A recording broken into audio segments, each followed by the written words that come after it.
Hi, welcome to the DC Marvel Battlecast, where we discuss all things DC and Marvel related and debate who would win in versus battle matchups. I'm Marvelous Joe. And I'm his twin brother, Johnny DC. The song at the beginning was Mona Lisa by The Lonely Island from the album Pop Star, Never Stop, Never Stopping soundtrack. Available on iTunes, Spotify, or wherever you buy or stream music. I put that on there because I saw Pop Star yesterday, and the new Lonely Island album dropped yesterday. And so I was just really excited to put something... Is Never Stop, Never Stopping like a parody of Justin Bieber's, what was it, Never Stop Believing or something? I have no idea. I forgot the name of his film. It was a pretty funny movie. So there's a part of the Mona Lisa song where he talks about the Egyptian pyramids going to see him and how it was relatively disappointing. Yeah. So I figured that kind of tied into our review of the X-Men Age of Apocalypse movie that we'll be doing later on this episode. Yeah, but before that, just to give a quick rundown, we'll be talking about the BVS Ultimate Edition trailer. We'll be talking about some Thor Ragnarok story news. We'll be talking about Captain Marvel. We'll be talking about the new Legion TV show, along with the Flash and Arrow TV shows, and some Suicide Squad villain news. Sweet. Sounds exciting. Okay. Yeah. If you want to get a hold of us, let's go into that also really quick. We did in the last podcast episode. We want to, if you guys want to reach out to us, contact us. Go ahead. Yeah. If you're listening along and you have a comment to make, go ahead and send a tweet to us at DC Marvel Battle on Twitter. Or if you're listening to us on SoundCloud, you could certainly contact us there in the comments there. You could also subscribe to us if you like what you're listening to on iTunes, SoundCloud, or we're on YouTube. And if you don't like what you're listening to right now, you could also subscribe either anyway. You know? Doesn't hurt. And then, or you could also email us at dcmarvelbattlecast@gmail.com. Yes. So that's out of the way. Yes. Okay. All right. So BVS Ultimate Edition trailer. Tell us about that. It actually showed not like a lot of new footage, but there was a lot of stuff in there that we've never seen before. There was a lot of new audio for sure. A lot of new audio, and it was like all stuff that like I wanted to see in the film about like the ideology of like superheroes and specifically Superman. Like what lives matter and what lives don't. Yeah, that was interesting. It looked like there was quite a bit more in the initial Africa sequence. Yeah, from the Africa sequence, which was like, it was something that a lot of people had questions about in the movie. You know, it was the early story, or especially Superman's story, hinges specifically a lot on that moment, but we never see it. So yeah, we don't see a lot of what happened there in the theatrical cut. Yeah. What was really interesting to me was there's a scene in the trailer where Superman is like, he's cooking breakfast or something like that, and he's looking at the television, and it's the woman who is in the movie who was shown testifying before the Senate committee, and it's a news reporter interviewing her. It's like they changed the television footage. In the theatrical cut, it was he's watching the story about Batman. About Batman and the branding. Yeah. And that whole thing. And now maybe he gets his news about Batman from that guy on the street who, for some reason, had a Batman licensed lotto ticket. What was that about? I don't know if it was like Batman like merchandise, or if he just like scratched that into the ticket with his penny or something. I don't know. It's like if you got a full Batman logo, did that guy just become a millionaire? It's like, oh my gosh, you unveiled the whole logo. Yeah. That was interesting. I don't know. See, so it seems like, okay, so when it comes to director's cuts, sometimes I think they're preferable to the theatrical cut. Case in point, the Daredevil director's cut by Mark Steven Johnson. I think that was a superior version to the theatrical cut, and that really messed with the whole structure. The whole narrative got changed by what they added. Really? The scenes that they added. Have you seen the director's cut for No, Daredevil? I haven't. It's almost a completely different movie. It's better. Really? It still has the playground scene, but it's a better story, and there's some cool moments where he does like some detective work and uses his powers and stuff. I don't know why they didn't go with that. This looks like maybe one of those cases where a lot of the narrative changes by what they add and take away.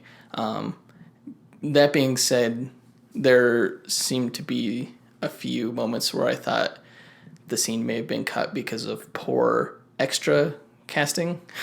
Like the whole scene where he's like, you know what stops him? A fist. Fist to the face! Fist to the face. Oh, yeah, what did she say? Words don't stop a guy like that. Yeah, words don't stop. Yeah, a fist. I wonder if she's talking about Lex Luthor or Batman. Or just maybe some bully on the street. I don't know. She's speaking with Clark Kent, right? Yeah. Yeah. So I don't know. That it was kind of bad acting. And I don't know if the guy with the lotto ticket had bad acting too. I can't really tell. But just the dialogue. Some of the dialogue seemed a little convoluted. There were like some scenes, or one specifically that I'm thinking of that I think will really add to it. And it was when Bruce Wayne was like saying, like he was in his house and he was just talking about his family and how they were their original fortune was from fox trapping or pelt trapping. Oh yeah. But in this, like Alfred says, like there goes the house of House of Wayne or something like that. But it was like, it kind of made me think, because like in the film, like I was always wondering, like, what was the point of that scene? Was it, he was saying, he was possibly saying goodbye to his parents, is what I got from that. Well, I think he was saying goodbye to his life. I think he was like prepared to die in the fight against Superman. And just from that one line that wasn't in the film, I don't think it was in the film. I think that really conveyed that a lot more. Just because, like, in the film, he's talking about, like, this is maybe the greatest thing I ever do and blah, blah, blah. Mm-hmm. But, yeah, I mean, if Alfred is thinking that he's going to die, if this is the last of the Wayne lineage, then he was probably, like, saying goodbye to his house and his family and the whole Wayne lineage. Yeah, maybe. Anything else from the trailer? Which makes that scene more powerful, so I'm looking forward to it. I guess. So it's one of the scenes that I think will make it better. I don't want like a 3.5 hour movie. Like, I'm fine if it goes like close to 3 hours, but like this movie should not be over 3 hours. It is over 3 hours. It is? How long is it? The ultimate cut is over 3 hours. Kill me. Why? I'm not going to watch it. It's just too long. What do they think this is, the Lord of the Rings extended edition? Why not? Even those movies are a little bit over 3 hours. But come on. I mean, originally who was it? Where did I hear this? Simplify your script is all I guess Zack Snyder shot like 4 hours of footage. Yeah. So, I mean, there's even more that they could have added. Well, what's the rule? It's like the general rule of thumb is that a page of script takes a minute of, is a minute. Of film time. Yeah. So, did they have a 400-page script? Like, it's like, come on, man, simplify your stuff. Like, if you knew that you had a shooting script that was way too long and was going to create, a movie over 3 hours, start cutting stuff. And obviously they did, but the movie became confusing because of that. I wish they would have cut the nightmare sequence, and added some of this. Do you think more Africa stuff? Do you think the nightmare sequence will be in the new cut? Yeah. I don't think they're taking anything out. Oh God. I mean, the movie's longer, so I better get a good night's sleep before I see this movie, the ultimate cut. Why? Because it's work watching it. Yeah, it is. I'm looking forward to it. It's not always the easiest, most enjoyable experience to sit through. Sometimes it kind of slogs, especially the music. I think this trailer reminded me of it. The Superman theme where it's like dung dung. I thought this was the best trailer for. You think everything is the best trailer? No, I mean. This was the best. I mean, we saw the most Wonder Woman in action. We saw a lot of great stuff. The best trailer was the third trailer for the theatrical cut, where Batman. The Comic-Con one? No, the third trailer for the theatrical cut, where Batman was in the warehouse. Oh yeah. I don't know. That was the best trailer. But this one also had. I mean, it was just short. It was really short, but it showed like Batman silently taking out one of the LexCorp thugs. It showed like his break-in into LexCorp. He's just like, he just drops from his ceiling, grabs a guy, and like the other security guards don't even know. Is Batman the kind of guy who would be caught on security cam footage like that? Only if you wanted them to know it was him. I wonder if he takes out the feed or something later on, or takes the tapes. Maybe. Anyway, we'll see. Anyway, that's pretty much it. I mean, he left his battering. Oh, you know what we didn't talk about? So he wanted them to know it was him. Oh, whatever. Barbara Gordon. What the hell is that? That is not. She's a blonde. What's going on? What's happening? How do you know she's not wearing a disguise? I don't know that, but even if she is wearing a disguise, that's a weird part to put in the trailer. Like, let's put the scene in the trailer where she looks nothing like her character. We don't know if she's Barbara Gordon. That's the thing. It's still speculation. It's still speculation. No one has come out and said, "Hey, this is Barbara Gordon." You've been telling me this entire time. Barbara Gordon is cast. Blah blah blah blah blah. Oh, I'm like 90% sure she's Barbara Gordon, but she may not be. I'm sure it's been confirmed somewhere somehow. Anyway, I kind of hope she's not Barbara Gordon because that's just a horrible look for the Barbara Gordon character if that's Barbara Gordon. How do you know it's not a disguise? It's a horrible disguise. How is it a horrible look? She looks weird.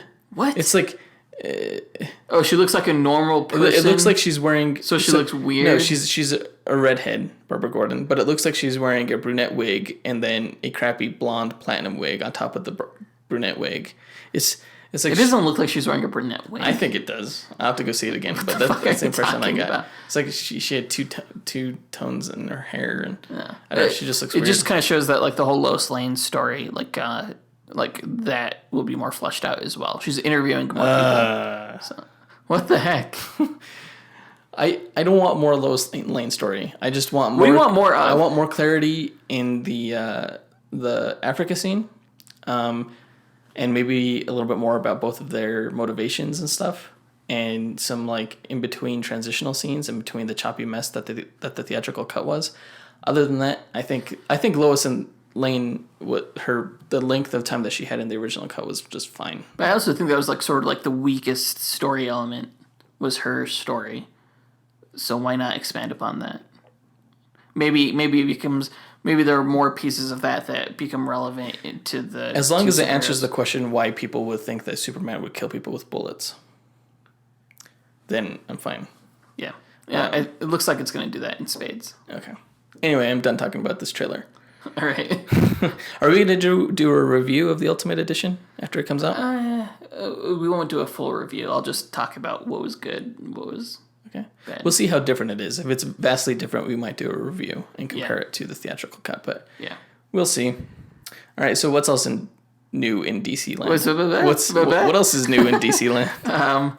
So there was El Maimbe, formerly of Latino Review, also known as A Maybe. Maybe because he is wildly inconsistent in his scoops in the validity of them. Yeah. So he had some rumors about the Justice League subtitle and or like potential Justice League film title, and one of them was like, what was it, Justice League United, Justice League Angels and Demons, Justice League Gods Among Us, which is interesting, like the video game. Yeah, and then Justice League Gods Among Men. Now I don't think Does this mean, because they hinted at the Injustice Gods Among Us kind of arc for Superman in the Nightmare sequence? Yeah, in the Nightmare sequence. I wonder if they're gonna run with with elements from that story. I do think that when Superman comes back, he's gonna come back as a villain, and they have to fight him. You think? That's my theory. That's just speculation. But interesting. Just sort of following the path that they're going down. Like, I don't know, something happens to Lois, and when Superman comes back, he finds out about that, so he's all pissed off. So then it's the Justice League against Superman, or like he becomes corrupted by Steppenwolf and Apocalypse and stuff like that. That's what I think they're doing. Interesting. I'm not 100% on that though. So yeah, The Gods Among Us was definitely the most interesting title among those. Justice League United it's the name of a comic book. That reminds me of X2, X-Men United. Yeah. I don't really understand the Angels and Demons one. I wonder, it seems like a play on... They're just going with the whole religious undertones. Well, like Jesse Eisenberg was talking about, like, demons don't come from hell beneath us and stuff like that, and the whole, like, inverted painting and stuff at the end. And then Gods Among Men seems just like they're trying to get close to Gods Among Us, but they're unsure because like it's not the exact storyline or something like that. I don't know. Yeah. Well, because I know they're also releasing It hasn't been confirmed yet, but some news sites are reporting that they're going to announce Justice League or Injustice Gods Among Us 2 pretty soon. So I think if they name this film Gods Among Us and then they have the new video game out, it's going to cause confusion if it's not the same story. So I think that's why they were twisting it to the Gods Among Men kind of thing. I think it's just dumb to have a subtitle anyway. Just call it Justice League, which is what they're going to do. All this rumor stuff has just been debunked this morning. Jeff Johns, he revealed on Twitter that the official name of the film is Justice League. That's good. No subtitle. That's good. Yeah. And there was a rumor going around saying that instead of Avengers Infinity War, the movie is going to be called Avengers 3, which I think is full of shit. It needs a subtitle. It needs a subtitle. I mean, they didn't call it the second Avengers. They didn't call it Avengers 2. They called it Avengers Age of Ultron. Yeah. So whoever said it's going to be Avengers 3 is dumb. Well, because it's not going to happen. Who was it? Was it the Russo brothers who were saying that the Avengers Infinity War parts 1 and 2, like those titles were going to change? Yeah, the parts 1 and 2, part 1 and part 2 parts are going to change. But do you think Infinity War is going to remain the title? Or yeah, I think maybe it already like Infinity Gauntlet. I think they would be dumb to change it. I think the first one will be called Infinity War, or I guess the second. But it already has name recognition among a lot of the fan base. So they would be dumb if they toss that out because you want that kind of brand recognition already. Yeah. So anyway, speaking of the Marvel world, Thor Ragnarok, according to, this is a JoeBlow.com scoop, allegedly. I mean, it's just, I don't know if it's a rumor or they haven't confirmed it basically, but this is what they found out. But take it with a grain of salt. I think that you could take it more with a grain of salt. I think it's. I think the scoop involved the Planet Hulk storyline, which is definitely gonna play a part in the movie. Yeah, I mean, like, why put the Hulk in the film? Right. Especially in a Thor film where they explore like other worlds and stuff like that. Now, I don't know if this is spoilers or just rumors, but part of the scoop was talking about how exactly the Planet Hulk storyline is incorporated into the Thor Ragnarok movie. And they're saying that Thor, he's on a mission to go find like a MacGuffin, which might be one of the Infinity Stones that will stop Ragnarok from happening. Ragnarok being the fall of the Norse gods and Asgard. And on his journey, he gets captured and taken to a gladiatorial arena where he has to fight Hulk, or he teams up with Hulk or something.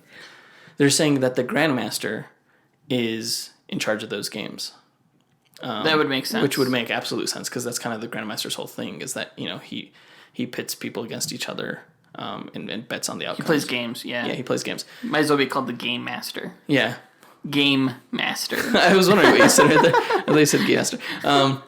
So he, and I think it would make sense that the Grandmaster would have one of the Infinity gems or stones or whatever. Yeah.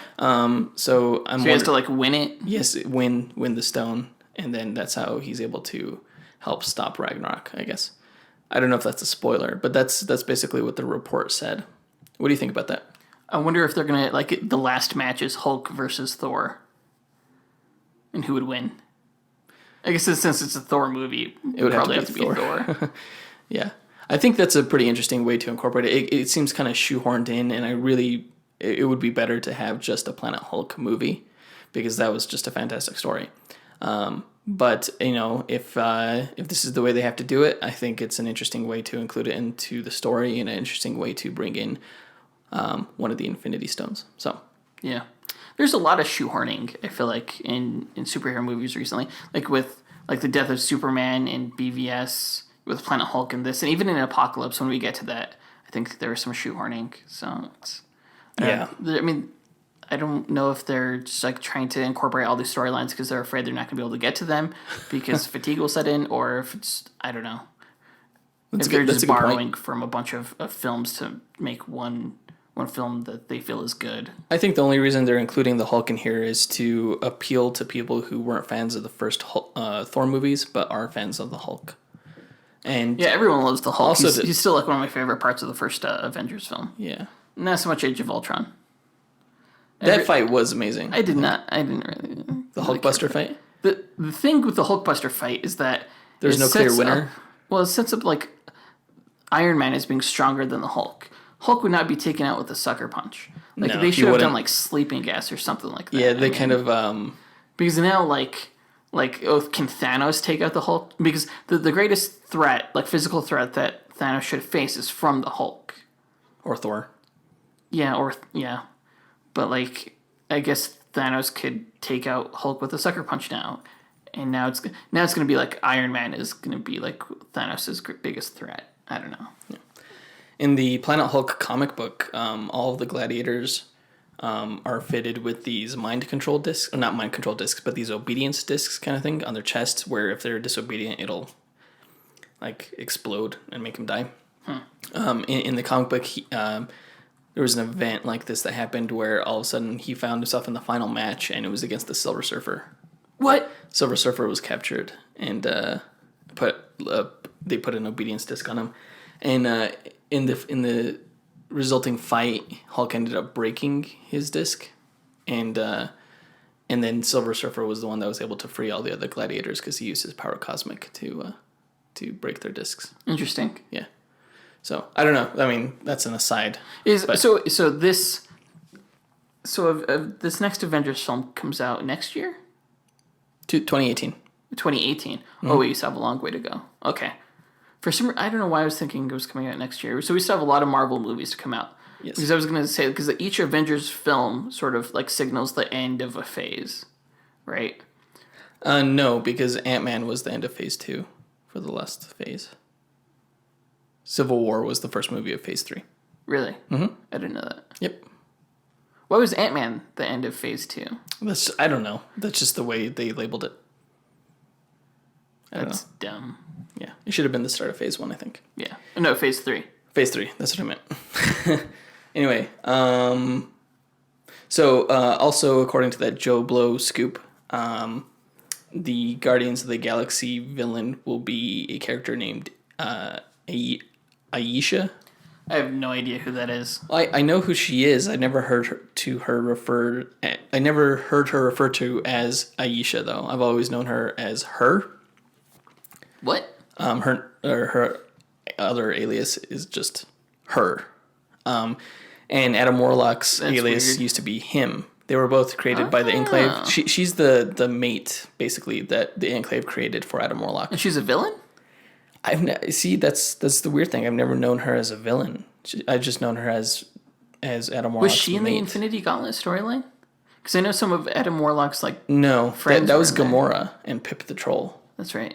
They were in the Infinity War, but no, Ayesha. I'd never known her as a villain, so it's kind of made me do a kind of a double take because it was confusing to me. She's being played by Elizabeth Debicki. Don't know who that is either. She was in Man from U.N.C.L.E., which I never saw. Oh, she was the villain? Did you ever see The Great Gatsby? Yes. The new one? Yeah. She was Tobey Maguire's love interest. The tall, black-haired. Uh-huh. Yeah, that's her. She was actually a good villain in The Man from U.N.C.L.E., I thought. Yeah? Yeah. We'll see. I mean, I don't even know how to... I don't know if that's just a rumor or if that's going to turn out to be true. It'll be interesting. And, does this mean that they're going to introduce Adam Warlock if she is indeed playing that character? I still think Adam Warlock is his father, Star-Lord's father. You think? See, and I think Vision has so much of the characterization of Adam Warlock. I think he acts like the Vision, but with he has the Infinity Gem in his head and everything. So I was like, oh, this is like a very Adam Warlock take on the Vision character. So I thought maybe they would have introduced Adam Warlock, but what does the Vision normally have in his forehead? It's a solar gem. Solar gem. Yeah, not the mind gem it's in this one or in the cinematic universe. That's true. I never thought about that. That's interesting. Yeah. Is Thor going to be in Guardians of the Galaxy? Because I remember there was... didn't James Gunn tweet something where he's holding the hammer of Thor? Yeah, he also tweeted that there are going to be no Avengers cameos in Guardians of the Galaxy. Although he might just be pulling her leg. You never know. I wonder if it's an end credit thing. Probably. Maybe. Yeah, maybe he's just referring to the runtime of of Guardians of the Galaxy and not anything post credits. I don't know. Although he's not the type of person to like, he's not like J.J. Abrams, where J.J. Abrams will just flat out lie to people. Like a dick. Yeah. My Marvel film timeline is all messed up. So next we have Doctor Strange. Yes. And then Guardians of the Galaxy. And Guardians of the Galaxy 2. Then Thor. Thor's coming out next November. I think Spider-Man comes out before that. Darn it. I'm not going to look it up. I guess those are the movies that are coming out next year. Okay. Spider-Man, Thor, and Guardians of the Galaxy. Yeah. Okay. It's pretty good. Yeah. All right. So also related to space Marvel news, Variety is reporting that Brie Larson is the front runner to play Captain Marvel. I've heard that for a while, but now that Variety is reporting on it, I think that makes it like almost pretty much official. You think? Yeah. I don't know how I feel. I mean, she's a fantastic actress. I never saw Room. I never saw The Room either, but the only things I know her from is from 21 Jump Street and Scott Pilgrim. I thought she was good in both. She was in Scott Pilgrim? Yeah, she was his ex. What was her name? She was the lead singer of the band. What was that band's name? Dang it! The one who's dating Brandon Routh. Demon.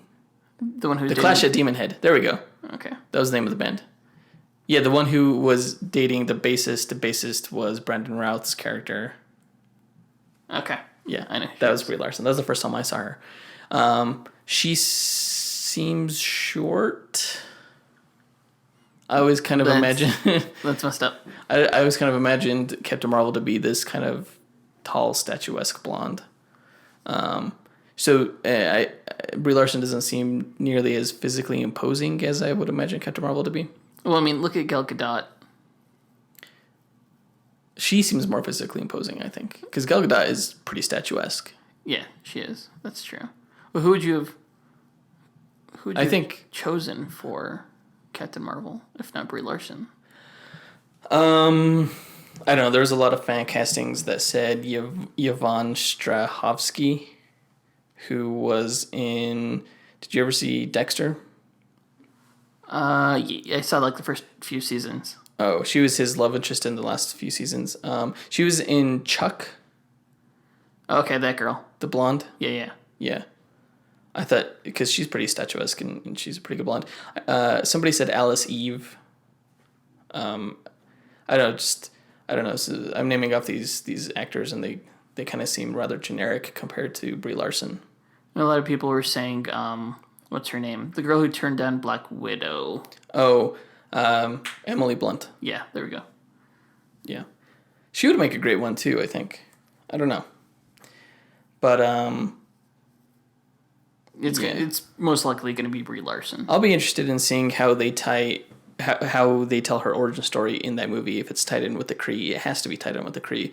But if like the original Captain Marvel, like Marvel, is going to be in the movie or anything like that, but ooh, what if Marvel is Star-Lord's father? You heard it here first, folks. I called it. You heard it here first. That'd be interesting. And maybe he'll be kind of like the replacement for Adam Warlock. Yeah. We'll see. So, in other news, FX has picked up an 8-episode first season, which kind of seems like a mini-series to me. Yeah. First season of Legion, and released an image of Dan Stevens as David Haller. I don't know Dave Haller, and I don't really know Legion either. David Haller is Legion. He's Professor X's son. I forgot what the mom's name is. But basically, he's a character who has multiple personality disorder, and each of his personalities has a different mutant power. Whoa, that's interesting. Yeah, it is. It's a very interesting concept, and he's the one that kind of he caused the whole Age of Apocalypse thing because he went back in time. One of his powers is to travel through time. Uh-huh. One of his personalities, I guess, and he tried to kill Magneto, to impress his father, kind of, and stop that rivalry. But he actually ends up accidentally killing Professor X because Professor X like jumps in the way and gets stabbed by his psychic blade, and so basically he kills his own father, which causes a paradox that results in the Age of Apocalypse. But obviously, I heard the showrunner say that the whole Legion TV show is kind of going to exist in its own separate world. It's not going to be part of the X-Men movie universe. I thought that was the whole, like... I remember hearing early on that was part of the universe. Mm-hmm. This guy's saying that it's going to be relatively standalone. You're not going to see really any cameos or references or anything. Which is... kind of a bummer, but I think the type of story that they're going to tell, it's not a superhero story. It's just an interesting kind of, it's about a guy who's in an asylum who has all these different powers and all the interesting things that you could do with that. So it's almost like Legion in name only. It doesn't sound like a X-Men show. It sounds just like like he's going to be a mutant thing. and everything. And I don't know, they might make like a brief reference just to let you know that it's not Legion in name only, but pretty much it's Legion in name only, I'm thinking. But that doesn't mean that it's not going to be an interesting story. And I'll certainly be interested in seeing it. Because the showrunner, and I forget his name, I'm sorry, but he's also the in charge of the Fargo? Mm-hmm. The Fargo. It's not The Fargo, it's Fargo. The Fargo TV show on FX, which I heard was just fantastic. That's going to be my next movie. The next series I'm going to binge. So I'm still looking forward to it. I think it'll be fine. Cool. Yeah. In other television news. Oh, real quick. Actually, the other thing I was going to mention, the image. In the image, I don't think his eyes were different colors, because one of Legion's physical traits in the comics is that one eye is green, one eye is blue, and that's kind of like a signifier of his multiple personality disorder. But in this image, he doesn't have different colored eyes. Wasn't there a character in... And there is a character in X-Men 2. And X-Men Origins Wolverine. He's Stryker's son. He's Mastermind. They kind of like... They kind of like amalgamated Mastermind and Legion. And instead of being Professor X's son, they made him William Stryker's son. So...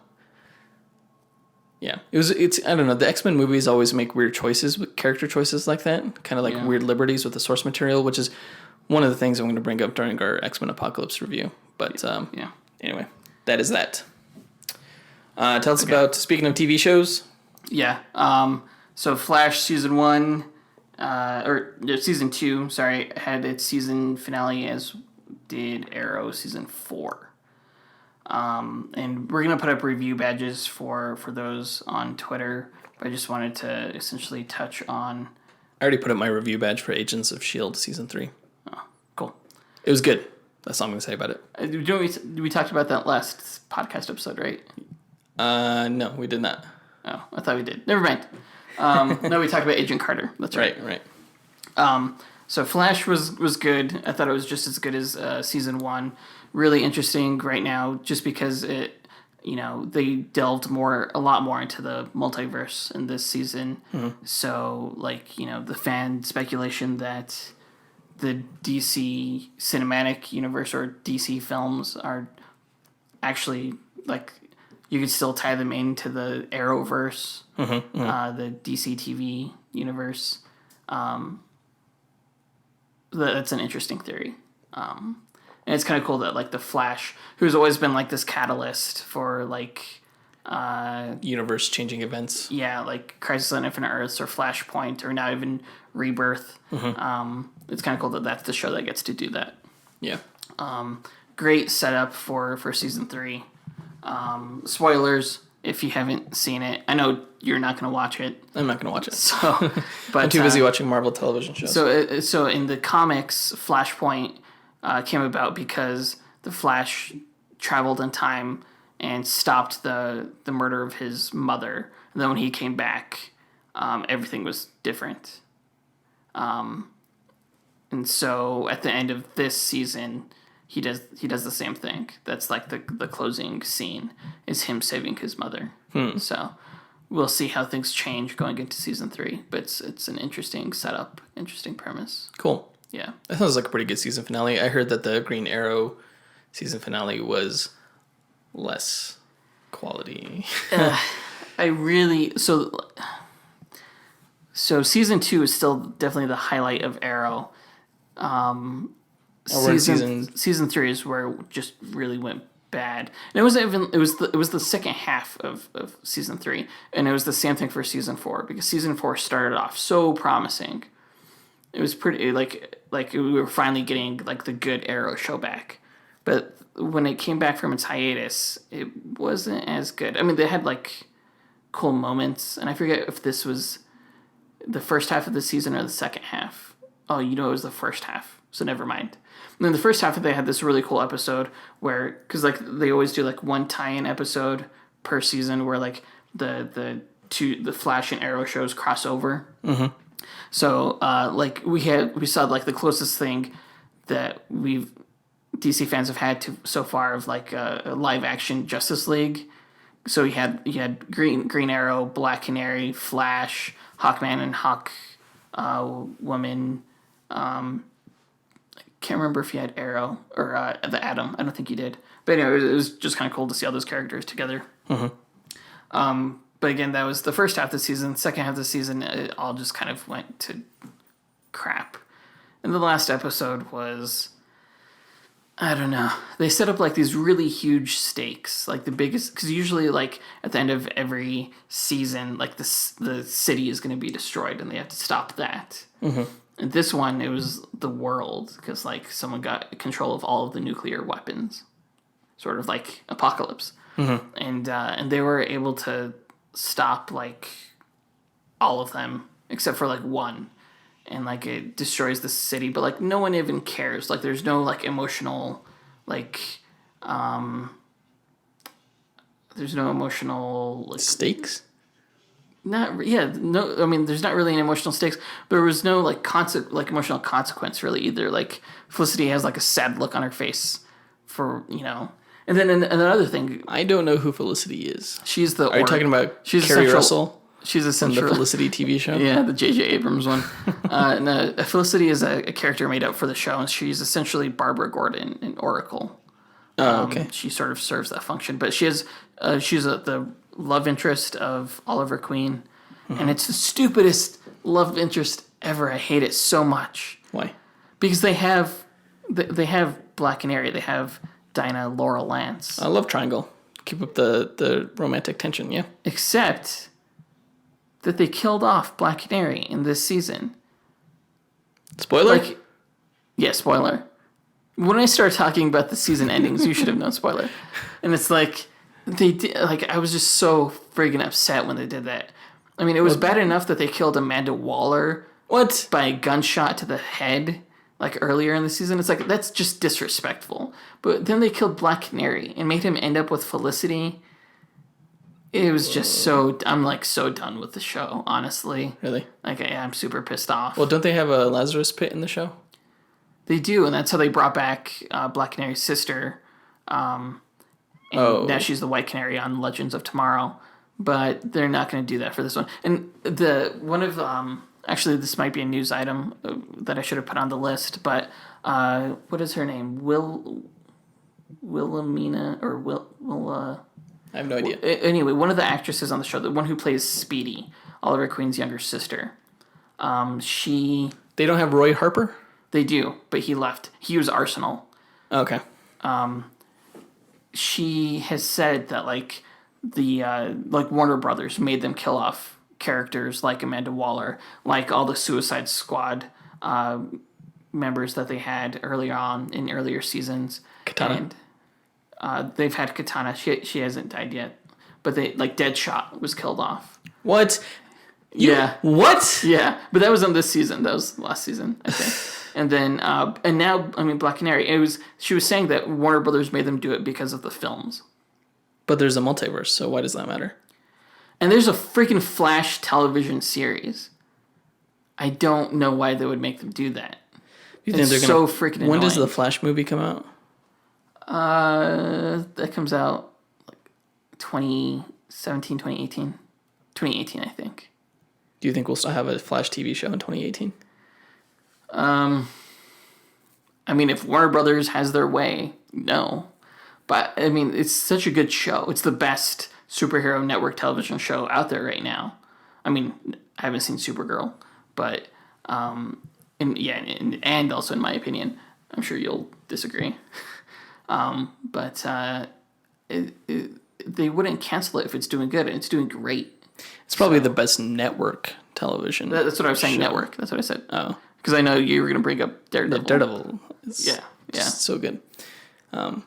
Even though I've never seen The Flash, I've heard from people that it can get cheesy at times, which is something that Daredevil has never been. So I'm going to just assume it's fun though. that Daredevil is better. It's a really fun show. Arrow, again, I think I'm freaking done with it. Honestly, I don't know if I'm going to watch season 5. I kind of have to. You got to see it through. I kind of do, because the whole, like, at the beginning of the series, like there's been flashbacks throughout the whole series about how he spent 5 years presumably dead On a deserted island? well, for a majority of the time. But the flashbacks have become so irrelevant to, like, what is actually going on in the actual show. Like, initially, like, they were pretty relevant, especially in season 2. But now they're just the worst aspect of the show. And then I heard, like, they're creating an original villain for season 5. His name is going to be Anton Church, which Gross. I don't know. what? I have no idea I don't think it's a comic character. I think it's original. Although now that I think about it, it sounds a lot like the Swamp Thing villain. What is his name? Anton Arcane. He was. What if? Because that would be cool if they made. Because I heard that the name Anton Church is not like set in stone for the season 5 villain, but if they did Anton Arcane and they set up, like, they brought more magic into it, and you bring in, like, the notion of, or you bring in, like, Swamp Thing and the notion of the green, which would make sense on a Green Arrow TV show, maybe. That would be cool. I would totally watch that. I mean, you already have Constantine. You already brought Constantine in this season. Oh yeah, he guest starred. Yeah, it was. I missed that show. I missed that actor as Constantine, and of course I forget his name. It's too bad he doesn't join the Legends of Tomorrow team. Yeah, I knew there was a surprise at the end of the Legends of Tomorrow season finale, and like we mentioned last time, it was Our Man, but I was kind of hoping it was going to be Constantine. Anyway, show sucks. Flash is good. Arrow sucks. Flash is good. That's my brief reviews of those. Cool. Speaking of The Flash, I heard the Flash movie has a director. Yes. Although I'm not familiar with any of his work. His name is Rick Famuyiwa? Famuyiwa? Famuyiwa. Famuyiwa. Just say it really fast. He directed Dope, a movie I did not see but wanted to. I heard it was really good in Sundance. Like, it won one of the top awards. I think it was for editing. The trailers were really compelling. The trailers were really interesting. Yeah. I'll have to see that. Really different from, like, anything else that's out there. I don't know how different the Flash movie will be, or if that signals something. I don't think it does. But yeah, I'll have to see it when it's on. I'm glad it has, like, a legit HBO. director instead of, a novelist. Is it a legit director? He's only done one independent film. No, he's done 2 films. Okay. And I forget the name of the Still other one. seems just a step up from the last one, who hadn't directed any movies, but I don't know. I mean, I wish they would get someone even more seasoned, but like Kevin Smith. Like Kevin Smith, maybe. Yeah, that would have been awesome. I think they're kind of going the Marvel route, though, kind of getting, like, indie directors to. Oh yeah. I mean, James Gunn was pretty well established, so I guess you can't exactly say that, because all of their directors have been pretty well established. Who directed Alan Taylor? I guess he wasn't. He was a TV director. Or I don't know if he just did TV, but he certainly did Game of Thrones episodes. Yeah. And those were, like, movies in themselves. I don't know. I'm optimistic. Hey, every time you kind of question a director, I just always go back to the Russo brothers, who did You, Me, and Dupree, and some episodes of Community before they did Winter Soldier, which is amazing. That's true. A completely different movie. So Yeah. one never knows. One never knows. Yeah. There was also news about Suicide Squad this morning. Yeah. Well, I don't think it was this morning. Oh. No. So Charles Roven told. Oh shoot! I forgot who he told. Some news outlet that he gave the names of the villainous soldiers covered in like dirty eyeballs in the trailers. They're called the Eyes of the Adversary, which is interesting because there is an adversary in DC Comics, but he's like a minor Superman villain. I still think the bad guy is going to be Enchantress. Yeah. Well, okay. So I also think that because she's all dirty too, and the bad guys are dirty, and yeah, I think it's all they're dirty. all dirty. But the adversary in the comics also has ties to this like demon lord called Satanus, and I think like you look at the trailers and like there's definitely some like occulticism going on with June Moon. I think like there's a scene of her like in this dirty pool of water with like 7 or 8 pointed star, like pentagram kind of thing above her. It's like some kind of occult sigil. I think there's definitely some like satanic occult thing going on with that character. So I think it just kind of further shows, and especially since we still have yet to see her with the Suicide Squad characters, that she may be like either the catalyst for the villain or maybe just the direct villain herself. I can see that happening. All right. Is that it for all the news? I can't think of anything else other than the fact that, speaking of Charles Roven, he's no longer going to be a producer on any future DC films going forward, which I don't know what that means for the... Yeah, I don't really... We don't know what kind of input he had on the previous film, so we don't know if that's good or bad news. Yeah. Likely if they're getting rid of him, it's probably good news. I mean, he's still working on other Warner Brothers projects, so it's not like they hate the guy. I think they're just moving him out so they can bring in like Jeff Johns and I'm freaking terrible with names today. I forget the name of the other guy who's some producer, some Warner Brothers guy, Jim Belushi. We'll just say Jim Belushi. John Berg. There we go. Berg. Okay. All right. Okay. Are you ready to do the X-Men Apocalypse review then? No. Well, too bad because it's coming. All right. Do you have a jingle for us? Oh no. Damn it! I forgot about that. It's your turn anyway. It's mine? Yep. I don't have anything prepared either. Should I do a rap? Go ahead. Do you ready? No, I don't want to do a rap. Let me. She's just a review girl, living in a review world. That's all I got. No, she took the review train going anywhere. That's my karaoke song. Don't stop reviewing. Hold on to those opinions. I don't know. I think that's adequate. That's good enough. Some will come, some will lose. Some movies were born to sing the blues. All the movies never end. They go on and on for 2.5 hours. I don't know. I think we should not do that again. I think you went. Here's the line, and this is you crossing way over. Let's get on to. We got to get a real jingle type thing. Because these keep getting worse. Yeah. All right, X-Men Apocalypse.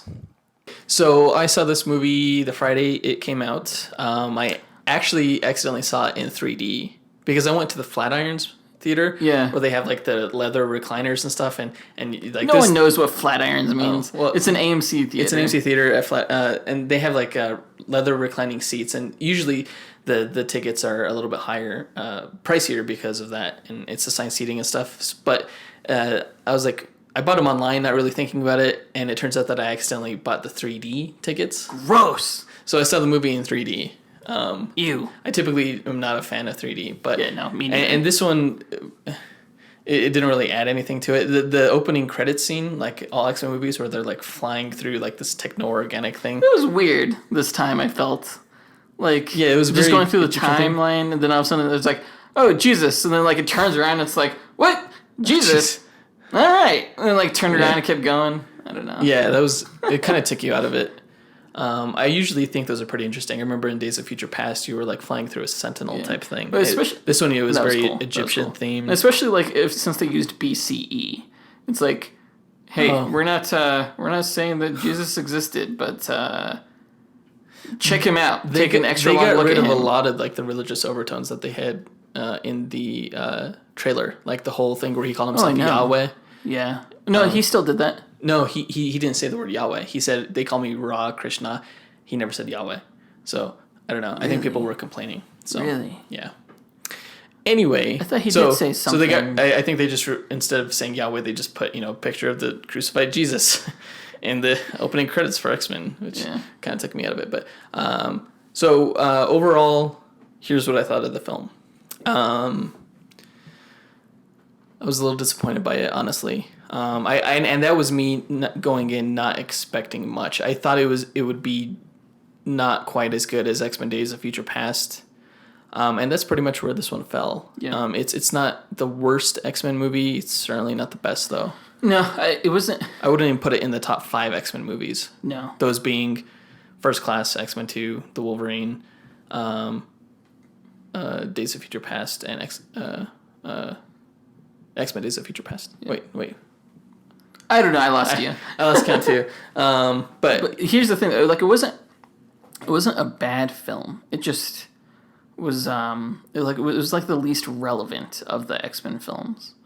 Like, I didn't go in with any expectations either, but I did know coming out of it that I thought it was more meh than like Days of Future Past, and definitely more than First Class. It was closer to X-Men 3 than X-Men 2, I guess, which is interesting because of Jean Grey's line in the film where she's like, we can all agree that the third one is always the worst. Now I wonder if they were referring to this film, Apocalypse, being the third in this like new kind of series, or if that was a jab at X-Men 3. They were talking about Brett Ratner's film. They may, I don't know. Maybe, I don't know if Bryan Singer knew that this film was not going to be as good as his last. I don't know. Yeah. I can't imagine that he would think that, so it probably was a dig at Brett Ratner. Yeah, for sure. So, he probably wouldn't consider this to be the third film. He'd consider it to be the sixth film, right? Yeah. I guess. So, let me pull up my notes here. I think what this one lacked is that the X-Men movies, they come in with like built-in dramatic, emotional, weighty themes already. All you have to do is acknowledge them. This movie felt like the least intelligent, least emotionally relevant or resonant, and least relevant X-Men film in the main franchise. Well, it felt like they just made an X-Men film just to make one. It's like, we teased Apocalypse in the last film, so here's the Apocalypse movie. Well, they are making them to make money, essentially. And to hold on to the rights. Yeah, and to hold on to the rights. Although this one didn't make that much money. Like, the opening weekend box office was only like 64 it was domestic. Fine. I don't think they're unhappy with it. It made just slightly less than... No, it was more than 64. It was 80 domestic. No, but that was including Memorial Day, though. Including Memorial Day was 80. Not including Memorial Day, it was like 64. Well, I think the last X-Men movie, Days of Future Past, came out during Memorial Day, and that one made about 110. Holy crap. Over the 4-day weekend. So this made about 30 million less. It's not horrible because X-Men Days of Future Past actually exceeded expectations. But you can imagine that they want to see those type of diminishing returns. Especially when you have something like Deadpool's opening, which is over 100 million. And it's, comparing Apocalypse to like BVS and Civil War, it's paltry. Yeah. I would agree. I hope the next X-Men movie we see is not like a 90s X-Men film. I hope they just go into X-Force and maybe they have Cable start pulling people from the timeline and create a new X-Men team, I think.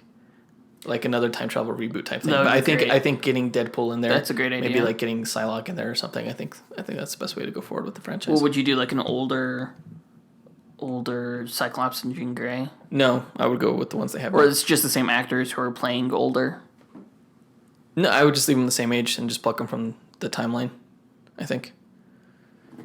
Because you can have younger original X-Men characters like that. Like, I mean, I think in the comics recently, those original X-Men came out of their timeline into the present timeline. So you had 2 Cyclopses and you had Jean Grey back and you had 2 Beasts and things like that. So there's precedent. Yeah. As far as that goes. Anyway, and I guess I always have a hard time like really ragging on movies that I wasn't 100% pleased with, because just because I don't think a movie is like outstanding, it doesn't mean it's a bad film. This was not a bad No, it film. wasn't. I mean, it was definitely like, just your typical special effects driven Popcorn movie. kind of popcorn film. I feel like when it comes to the internet, a lot of people like they either think it's like the best movie ever, or they think it's like it has to be the worst movie ever if it's not the best movie ever. Like a lot of people come down on like Thor Ragnarok as being like a piece of crap movie, or not Thor Ragnarok, Thor the Dark World. Yeah. But it was a lot like this movie, I think, in that it was good. It wasn't bad. It was adequate and it had some cool stuff that I liked. It had some things that I thought were questionable, but it kind of brings up the question, like, does every superhero film need to be relevant or like touch on like relevant topics like Civil War did? I think it's nice if they do. I think if you're trying to make the best, I think you should strive for that when you're making a superhero film. I think. Well, then this one failed. But it's still not a bad movie. But in a way, like it had the highest stakes of like any X-Men film to date. That's true, but it didn't really feel like it. No, it definitely didn't. And you saw a lot of destruction, but you didn't see any of the consequences. This movie certainly pulled a Man of Steel, which I'll get into later when we get to that part. It absolutely pulled a Man of Steel. What does that mean? We'll talk about that. Great. No, we'll talk about that when we get there. Right. But yeah, so the movie begins with a flashback to ancient Egypt. And we got to see exactly how, because I kind of assumed, I mentioned this in a previous podcast, I knew that he could steal mutant powers, but I thought it was more like a rogue type thing. Mm-hmm. And in this case, it looks like he kind of transfers his body using some kind of technology. Yeah. Which is why, like, I remember when we saw the trailer, we were questioning that. We thought maybe it was aliens or something. Yeah. But it looks like he had built some kind of mind-body transference technology. Yeah. And we saw his old... Four Horsemen. The 4 Horsemen he had at the time, which I think were actually cooler than the ones that he made. Yeah, I agree. Like, it looks like during that time he got like really powerful mutants, and this time when he came, he was like just the first four mutants. Yeah, you're my new Horseman. Yeah. Like one of them had super strength, and one of them had like looked like telekinesis or something like that. But she was able. She created a like force field. A force field from. Wasn't it cool how the ancient Egyptians developed a way to defeat Apocalypse essentially? Like, the way they defeated him was actually much more impressive to me than the way the X-Men defeated him. Yeah. I'm not going to lie. Like, the first opening scene, we saw, like, the whole setup in, like, the early Egyptian days. It took me really out of the film. It did not feel like an X-Men film at all. It felt like much more like alien or magical. I don't know. It was like... I don't know, just something like we've never seen. It didn't look like mutant powers. It looked like magic wizards and stuff. Yeah, like it felt like very disconnected from, and it actually got kind of like the whole film, but especially this opening scene felt disconnected from everything that's come previous. Interesting, in a way. It did, which I think is a testament to that scene. I think that was one of the better scenes in the movie, that opening scene. Just because it did feel different. It was new and interesting. It was interesting. But it's the third film in this new series. It shouldn't have. Why? Because it's a continuation. But this was way back in time. This was a flashback. Yeah, I guess. Yeah. I don't know. I don't know what you're trying to say either. So then we go back to the not the present. It's the 80s. Everything is very 80s. We see Professor X, and he's in charge of the school, and everything seems to be going fine. It's around this time that we first see Cyclops. And I think the way they handled it kind of felt like a callback to like Smallville, like in the same way like he attained his heat vision. Which, by the way, was that energy? And you just said heat vision. Yep. It was heat vision. He was setting stuff on fire. I know. I said in a previous podcast episode that if it turns out to be heat vision, I'm going to stand up, say fuck this shit, and walk out of the theater. And I almost did. No, I didn't. No, actually, I raised my fist like this, and my wife Melissa was like, "Take it easy." Well, no, but she started laughing. Here's the thing, that because for the first few times, in the bathroom stall, there was no fire. Right. But then when you took down the tree, next time we used his power, there was. But I wasn't sure if it was just the force, friction. I was and it's wood. I was justifying it. But then later on, I wasn't sure if how they were portraying if it was heat vision. It's heat vision, and this is the reason why they did that. Because they did not differentiate the look between Havoc's powers and Cyclops' powers. Their decision, because Havoc shoots plasma, it's not a force. Right. Their decision to make it look like Cyclops' optic blast is so that later on they could tie them in together as brothers and having similar powers. But they made it act like plasma, where it would set things on fire. And so I think audiences who see these similar looking beams shooting out of Scott Summers' eyes, the fact that they wouldn't set things on fire would make people question what's going on there. Why do they look the same but do different things? Or just look at the friggin' first X-Men movie and be like, oh yeah, it's not supposed to do that. Yeah, so there's an inconsistency there in his powers. So does this set up a huge inconsistency? Because I never saw X-Men Origins with that Scott Summers and this Scott Summers. Oh, definitely. That Scott Summers, that was the first time we saw him have heat vision in an X-Men film. He was in school. He had a headache. Sabretooth came to the school to attack him. He did attack him. His glasses fell off, and the eye blasts, cut a hole in the school and everything. But then he was taken into Weapon X, and his powers were given to Deadpool. Deadpool had heat vision. Yeah, I know in that movie. Yeah. Good God. But I'm just saying, and then so are they just be like, hey, that never happened, ignore that? Yes. Yeah, so now that the timeline was reset, he was not taken into Weapon X. He was instead, it seems like his powers manifested a little bit earlier, about 3 years earlier, and he was taken to the school by his brother Havoc. So can Fox even sell that movie anymore, X-Men Origins Wolverine? Because they can certainly sell it. It contradicts. It's a different timeline. Oh fuck. Okay, whatever. So yeah, that kind of pissed me off when I saw that. But I did not actually walk out of the theater like I said I would, because I'm a coward. But I should have. I was still telling myself, I was still convincing myself, it's still force blast. It's still force blast. It's just a tree. It's wood. It would burn. That being said, I do think that the character of Cyclops was done more justice here than in any other X-Men movie. They found interesting ways to show both him and Jean Grey, because those are both kind of ordinary, kind of blah, generic characters, but by making her sort of the freak of the skull and him the new kid who's still out of control. Yeah, I think those were great takes on those characters. Yeah, I agree.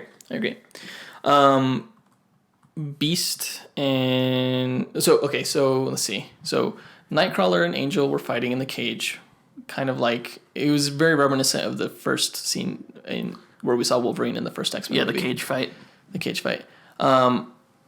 Man, I don't understand how Archangel or Angel would ever be able to beat Nightcrawler, though. Or the Blob. They made him... Or the Blob. Yeah, how the hell did he beat the Blob with his wings? The Blob is, super powerful. There's no way. Yeah. That was kind of weird. They kind of made Archangel... Or I keep calling him Archangel. They made Angel seem a little bit more powerful than he is in the comics with his standard wings. It's why do Angel? Of all the X-Men. Because he's probably the most famous horseman of the apocalypse. Of Apocalypse. That's true. With his metal wings. That's true. So, I think he was much more formidable with his metal wings than he was with his standard wings. Yeah. I kind of wish, the transformation, I don't know, Apocalypse, imparted some of his power into him and it, turned his skin blue from the stress or something like that. Just because Apocalypse's skin is blue. Yeah, but it didn't turn the other character's skin blue, so why would it do him? Because he gave her the most drastic change. I think I'm tired of the characters being blue. I think there's so many blue characters. Mystique being blue makes sense because that's just how she is. Beast being blue makes sense because he derived the serum. At least in the movies, he derived the serum to suppress his mutant gene from her blood, which is why he turned blue. Yeah. And then Nightcrawler is obviously blue because he's secretly her son, which they never address in this film. I know the trailer made it seem like, oh, it's you. Yeah. Like, oh, it's you, Mom. Yeah, but it was more like she's a freedom fighter. Yeah. Oh, you're the iconic hero mutant that everybody talks about. Which was an interesting excuse. That was a good word, excuse, so that she didn't have to wear makeup the whole movie. Yeah, which is kind of that was a problem that my wife had. Rebecca Romaine certainly never had a problem wearing the blue makeup, and I think it seems kind of diva-ish because you could kind of tell that's what's going on. At least I'm assuming this might be prejudice. Same thing with what's his name? God, mother. Nicholas Hoult. Nicholas Hoult. There we go. Thank you. Yeah, I think I'm sick of Beast not looking like Beast. I think the fact that when he's not in his furry form, I think it takes away from the lesson that he learned in First Class. Yeah. Which is that mutant and proud. Be proud of your appearance. The fact that he turned himself blue like that, or the fact that he can cure his mutation or hide it, totally negates the consequences he faced in that first film. Yeah. That was one of the things I really hated about Days of Future Past was the not blue Beast and the walking Professor Xavier. Yeah, and it was something like it's like a thing that you inject into your bloodstream that affects your DNA and stuff. It takes away your powers. It was like a cure. Yeah. It was like a mutant cure, which they created, of course, in X-Men 3, and Beast was totally against it. Right. And no, he wasn't totally against it. If I remember correctly, Storm was totally against it, and he was like, you don't shed on the furniture or something. But anyway, I mean, come on. He created the serum in First Class to suppress his feet, his gross-looking feet, and they ended up turning himself into this blue furry creature. And the lesson was, be grateful for your gifts. It's not about your appearance. It's about who you are. Right. And, and in this movie and in the last movie, there's like, no, actually, it's about what you look like. Hide yourself and all that. Anyway. Yeah. Great message. Great message for kids there. Speaking of Archangel earlier, I was trying to figure out how the timeline worked with that because Archangel was obviously in X3, and he was about the same age, except it was about 30 years later or 20 years later. So I'm guessing in this timeline, his parents did it 20 years earlier than they regularly did. Ew. And they probably met in Europe. And they probably stayed in Europe, died or something because he wasn't a rich kid, and that's who Warren Worthington is supposed to be. He's like this rich kid, and that's certainly who he was in X-Men 3. And in this one, he was like a homeless cage fighter. His wings were much cooler in this film than they were in X-Men 3. Because in X-Men 3, he had like dove wings, wussy wings, and this one he had like they were like claws. They were a lot more articulate. Talons. Yeah. Oh yeah, they had claws on them. That's right, because he was able to like tally. It was like a talons. Yeah, that was kind of weird. So around this, I can't remember. I'm trying to remember the movie now. Around this time, we see Aurora Monroe. Apocalypse wakes up, and we see Aurora Monroe for the first time. Storm, and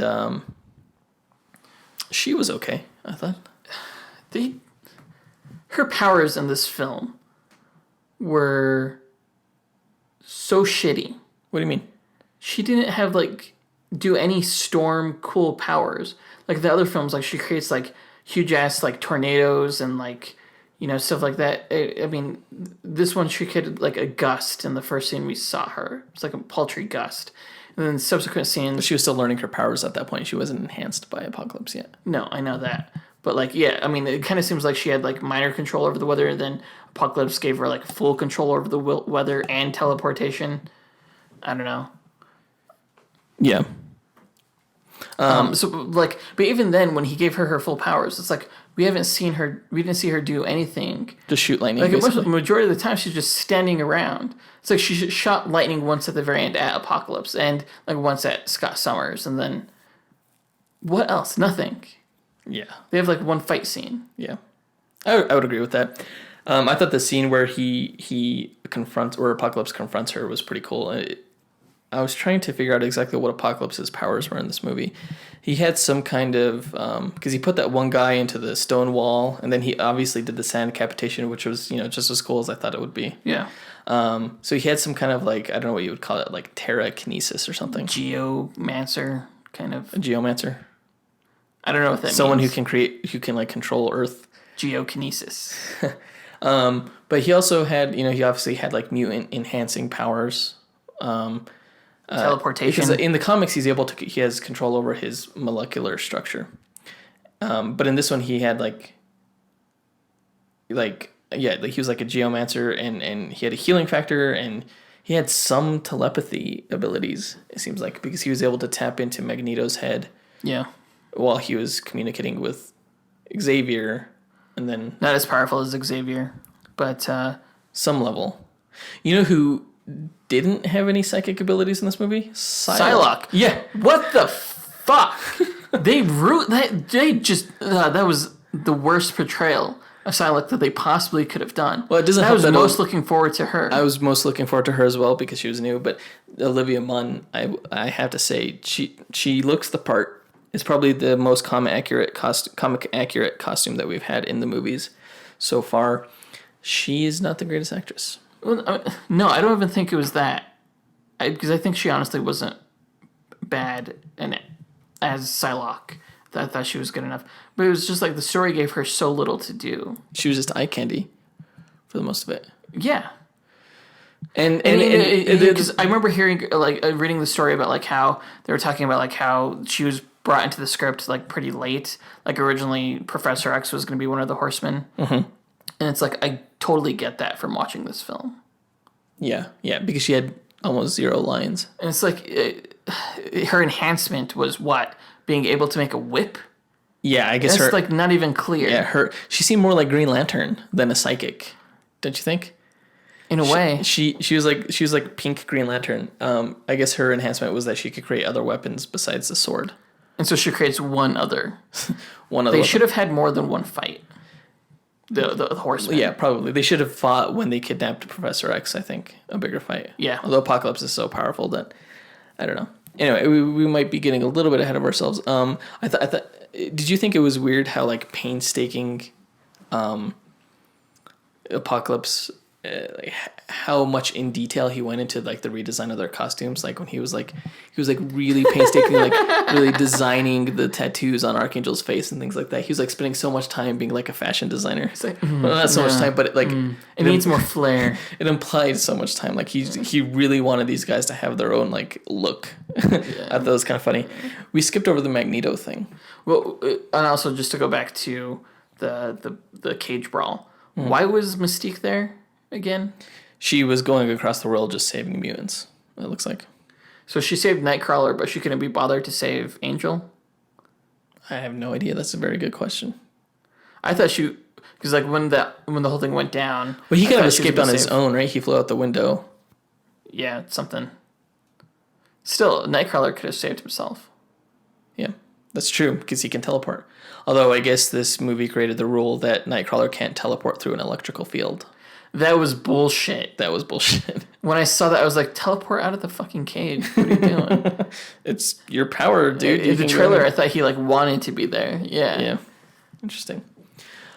Or most mutant powers don't work through electric fields or I don't know what later on in the movie what was dampening their It was power. an electrical field type thing. That's so stupid. It wasn't dampening their power. It was just keeping them there, and he wasn't able to teleport out. They saw their powers, I think. I know, and it was Nightcrawler, just teleport out. I can't. Jean, take control of the pilot. I can't. Okay, I guess I can't be bothered to take off my glasses and blow this thing up so we can use our powers and get out. Well, they might crash and die then. Although they can teleport out of the way. I don't know. Yeah. Well, I don't know. I guarantee you that, or I really hope that How It Should Have Ended uses that. Yeah, they probably will. Parody. Oh, darn, I forgot what I was going to say. So I guess we're going Magneto. I think that scene when he was in Russia, where was he? He was in Poland. Poland, that's right. All those scenes were probably the best parts of this movie. I think if there was any emotional resonance to this film, it existed within those scenes. I think Michael Fassbender is still the best parts of these movies, ever since First Class. Yeah, until he teamed up with Apocalypse, then it just got dumb. But yeah, his scenes in Poland were fantastic. Yeah, I really felt for his wife and daughter. I think the way that they died was just tragic. He's a very tragic character. His daughter was like Snow White. Yeah, she had that was pretty cool. Birds and deer and Her powers were manifesting as her father was being taken away. Yeah, she's able to communicate with animal life. It seems like. I thought it was a kind of a very tense scene, and it kind of reminded me of the scene in *Inglourious Bastards*, with where the Jewish people were hiding underneath the floorboards and. Or Michael Fassbender's scene in *Inglourious Bastards*. A lot of tension there. That was pretty tense too. Yeah, he does really well, and when he killed him with the locket, that was a neat use of powers and Magneto being a badass. Yeah, just another case of him being a badass. And then he went over to the mill. I think it was a steel mill or something. Yeah, and he was gonna kill everybody, and then Magneto shows up, and the Apocalypse shows up. Sorry, Apocalypse shows up, and the film uses the requisite fuck word that they've used in the past two films. And I thought it was pretty cool how Apocalypse killed all those guys, though. Past three films. Yeah, it started with First Class. First Class, Wolverine said, "Go fuck yourself," and then fuck off or something like that. Yeah, and then in Days of Future Past, Xavier says "fuck off," and then this one he says, "Who the fuck are you?" Which it was kind of gratuitous. But it was funny. I thought it was good. It was good for a laugh. Because he's a good actor, and you could totally see it in his face. So even if he didn't say it, you knew that's what he was thinking. Yeah.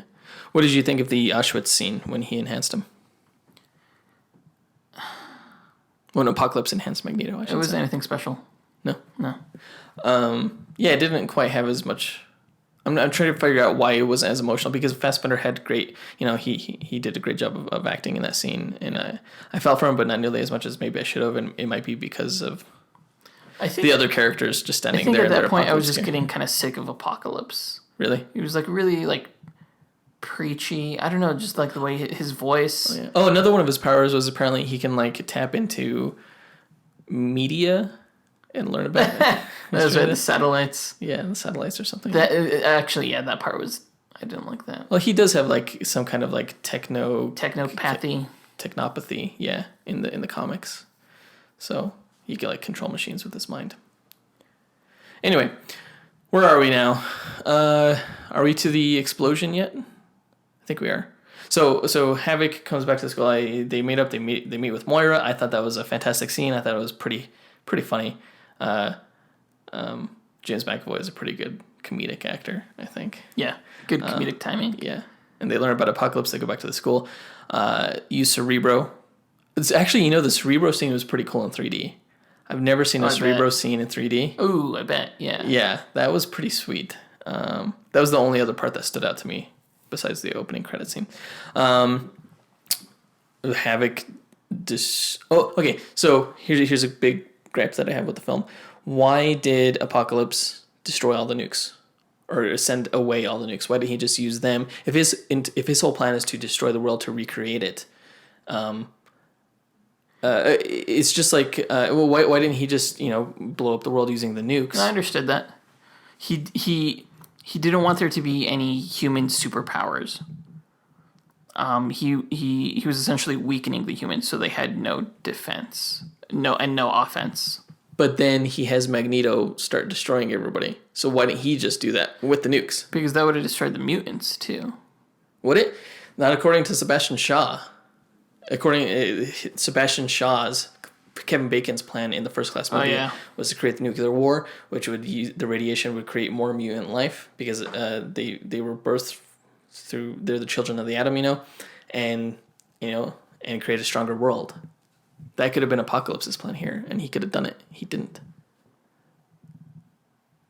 What's your response to that? I have none. Exactly. That was kind of weird. And then Havoc destroys Cerebro. and blows up the X mansion like an idiot. Wouldn't yeah, that was. I was trying to think, like, I was like, so even if they didn't, like, teleport out of there, and, like, I guess he hit the power cell of the X-Jet or something. I guess that's what happened. What would he have done? Was he able to control it? Wouldn't he have, like, killed Professor X if he would have actually hit them? Was he aiming at all of them? Was he just aiming at Apocalypse? I don't know. I think he was just trying to break, like, the teleportation shield or whatever. Okay. What did you think of the Quicksilver scene this time?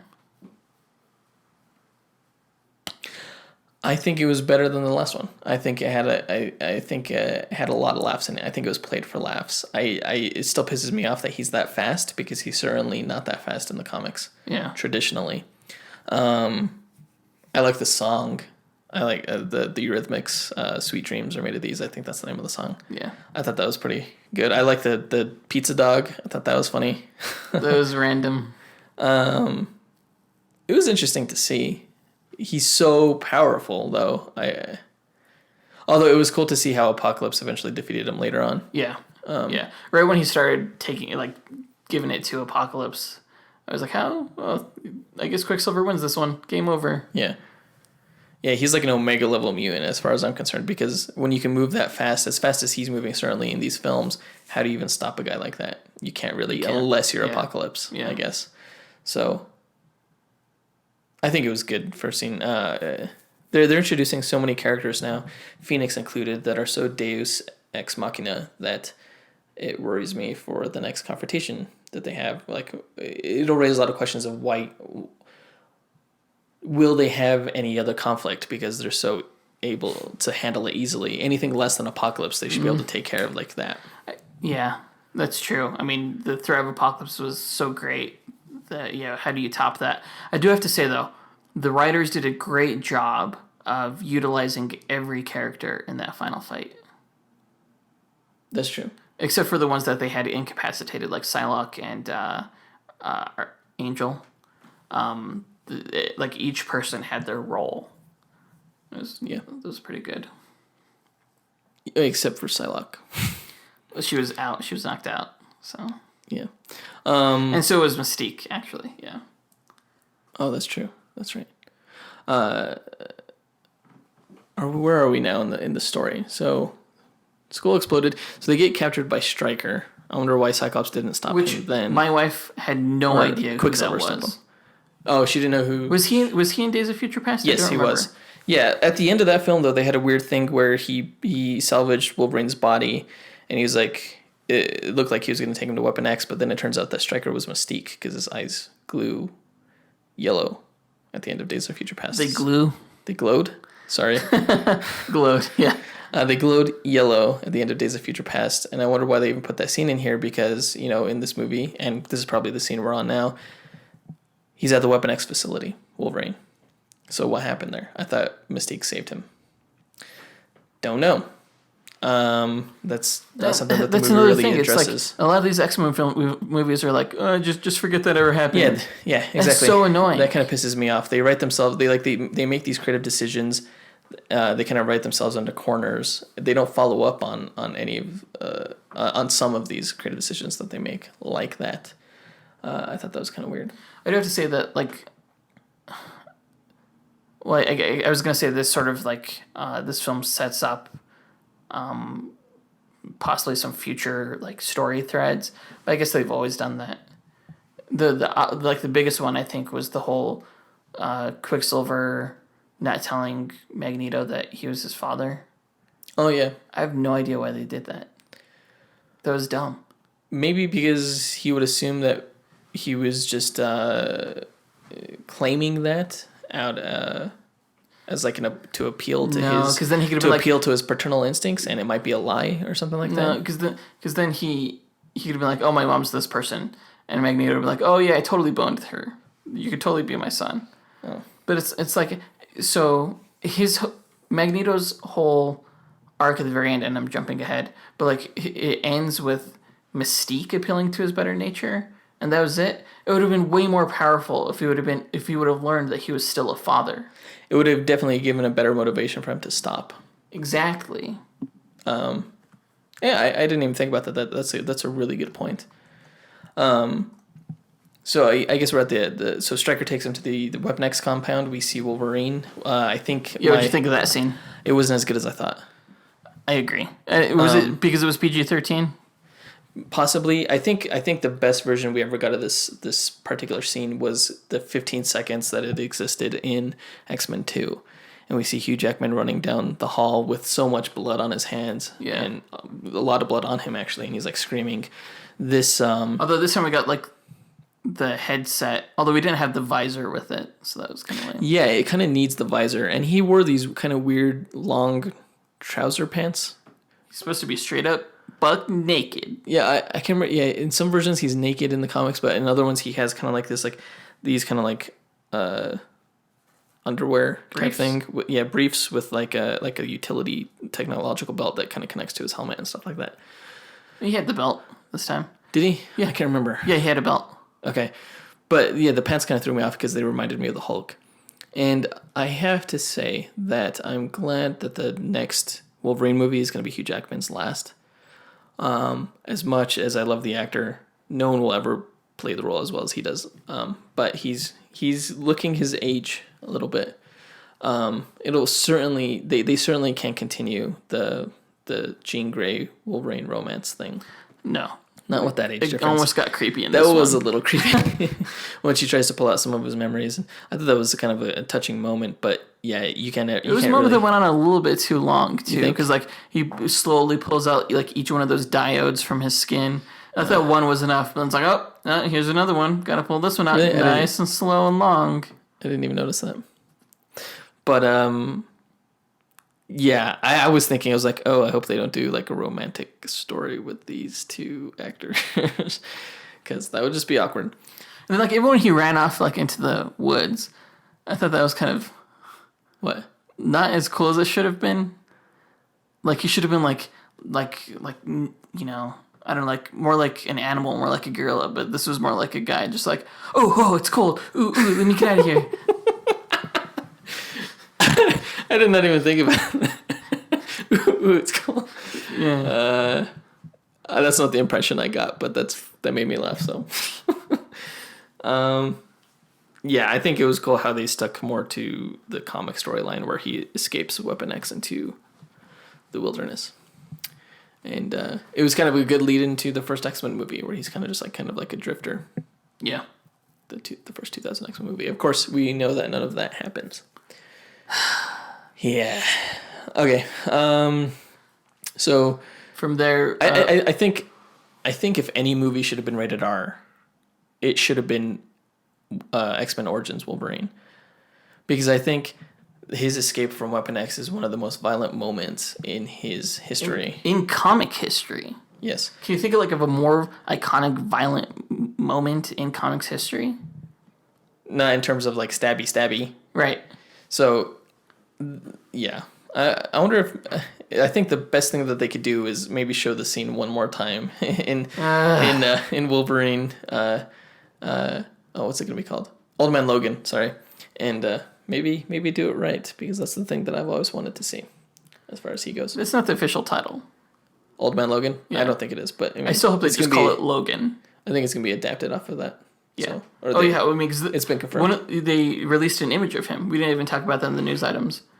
They released an image of Hugh Jackman as Wolverine, and he has a full-on beard. Yeah, it's gray, and yep. He just looks like Jean Valjean. Is that his name? I forget. From Jean Valjean from Les Miserables. Yeah. So they escape the Weapon X compound in an X-jet. They find flight suits, and I guess that's the origin of the... I guess it's kind of a callback to the black leather suits of the original X-Men movies. Yeah. But thank God they're not going to continue going down that route. What did you think of the scene where Apocalypse makes Professor X call out like telepathically to everyone in the world? I thought that was pretty cool. I like how Xavier kind of put his own little spin on it at the end. But it's not like you thought like Apocalypse would have like just bitch slapped him right there and there. He like didn't even do anything about it. Well, he needs him because he's gonna go into. He could still get bitch slapped. You act like a bitch, you're gonna get slapped like a bitch. Yeah, he could have done that. I have no idea. I thought it was pretty cool. His Apocalypse is so grandiose in this film. He's very, very melodramatic in his delivery and everything. Yeah. So he creates a new pyramid, and he starts transferring his body into Xavier's. X-Men come to stop him. I thought if anything was done supremely right in this movie, I think it was Nightcrawler. Except for the whole going through the cage thing. Yeah, except for that. But I think his characterization was good. Yeah, it was. I had no faults with him. That's his name. Yeah. He did a great job. Yeah, I think he did really I good. mean, he was comedic. The accent and was yeah, the accent was great. I'm blue. I'm blue. He did a pretty good job. And I think the scene of him teleporting through the pyramid was pretty cool. I thought like just from like the trailers and stuff, like he wasn't gonna be able to top Alan Cummings' Nightcrawler. But as I was watching the movie, like I didn't even see Cody Smith McPhee. I just saw Nightcrawler. Young Nightcrawler, but yeah, Nightcrawler. Young Nightcrawler. Yeah, that was cool. The thing I like the most about the end fight scene at the very end is like Apocalypse is so powerful that he's able to carry on a mental battle on the mental astral plane or whatever, and a physical battle with everybody else around him, like without breaking a sweat. Yeah, that was crazy. Kind of, and not just a physical battle, but just like taking it from everyone. And just like holding his own. Yeah, that was pretty cool. They definitely established him as the most powerful villain that the X-Men have faced, but apparently not as powerful as the Phoenix Force. Which brings me to my whole like shoehorning things into stories. Go for it. That was shoehorned into this. Oh, I thought you were gonna go into greater aspects. It's like too soon, maybe. Too soon. I think one of my biggest gripes with the movie was how in control of the Phoenix Force she seemed. When you have a powerful that in control, that powerful, it's so Deus Ex Machina that it robs you of a satisfying victory. I think. I expected her to at least faint after doing that.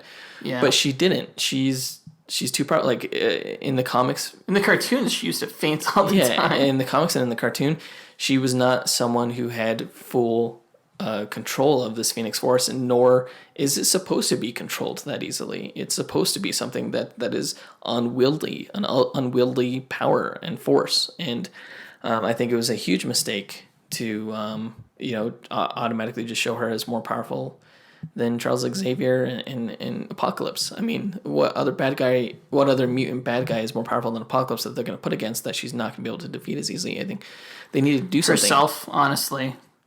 So either they need to do, Dark Phoenix again in the next movie, or Professor X really needs to put some psychic blocks on her so that, she's not all powerful in any situation that they come across. What would be the reasoning for that, though? What would be the justification for that? The justification is maybe that ever since she woke it during this fight, it's growing more powerful and it needs to be unwieldy. So it's like X2? Yes, essentially. Okay. That's what I'm thinking. And and just keep her keep those blocks on, and don't introduce the Dark Phoenix storyline in this next movie. Like wait a few movies or something. Don't rush into that again because that's still a little bit fresh. I think they're gonna do it. At least they showed the Firebird this time, though. Yeah. As opposed to X-Men 3, where there was just fire in the background and she was more of like a zombie kind of look. Yeah, that was stupid. Well, they sort of showed it in X2. Where, like, at the very end, she actually did, like, catch fire as she was stopping the wave. And then underwater, there was, like, that bird image. Yeah, that's true. I thought it was cool how they were all blasting Apocalypse at the same time. It kind of reminded me of that scene from Age of Ultron, where Iron Man, Vision, and Thor are all blasting Ultron at the same time. And that makes more sense for the X-Men, because they exist mostly as a team, and they're the ones who really execute that type of teamwork, less so than the Avengers. Those kind of like not cheap shot tactics, but very coordinated efforts, I guess. So I thought that was pretty cool when Cyclops was blasting and Beast was like attacking and Storm was blasting him and Magneto was blasting him and they're just and Professor X was attacking. That whole team up thing, like a simultaneous attack, is something that we've not seen in an X-Men film yet, and I think really. Well, that's what I was saying. Like the writers did a great job of utilizing each person who hadn't happened to be knocked out at the time. Right. Like and even Beast in a way, because like he's the one who helped Cyclops get out of his. Yeah, punch through. It was the first time we see like a great feat of strength from from Cyclops. What did you think of Beast? Sorry, what did you think of Beast's fight against Psylocke? Short, and everything that with Psylocke kind of made me angry. It was all dumb. Olivia Munn kept going on and on about how much training she spent. I know, right? In and sword fighting. How many videos did she post onto like Twitter and stuff of like her just being like a badass ninja? We saw none of that. No, not really. None of that. Well, like 10 seconds of it. None of that. I was not super impressed by any of her swordplay, I don't think. And No, I think none. mostly like she did like 10 seconds of swordplay and then she brought out the whip. And then she read out, and then it was done. And then that took me so out of it, I think. yeah, I was like, what? And I don't even know what happened to her at the end. She Just walks away all angry. Walks away. Yeah, she's like, I guess okay, so I don't know what happened with her. I assume she was part of the Marauders because Caliban is one of the Marauders. Or not Marauders, I'm sorry, Morlocks. I'm dumb. The Marauders killed the Morlocks. One of the Morlocks and Gambit was part of the Marauders. yes, he was. Yeah, that's true. So I don't know. She kind of had.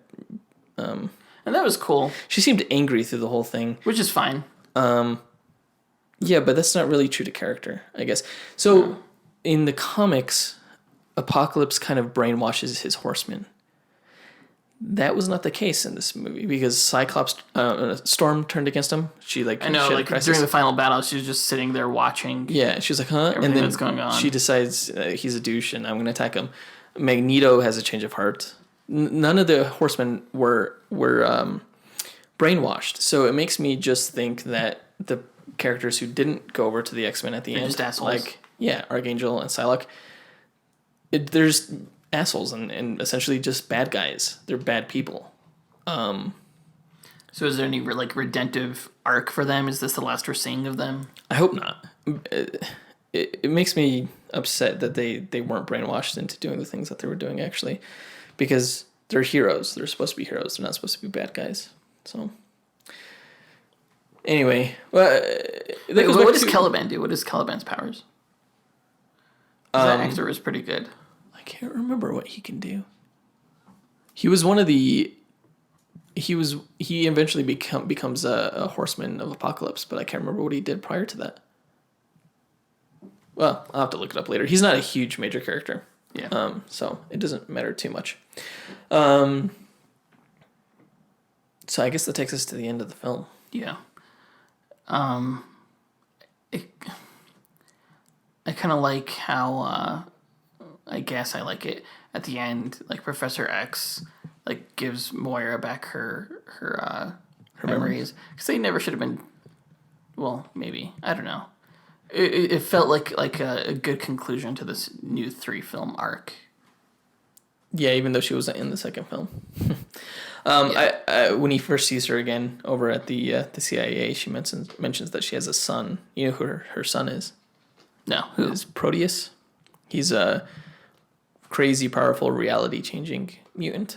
Really? Yeah. So I wonder if they'll set him up. I think I don't know if I made this up, but I think Bryan Singer mentioned him being a potential villain in the next movie.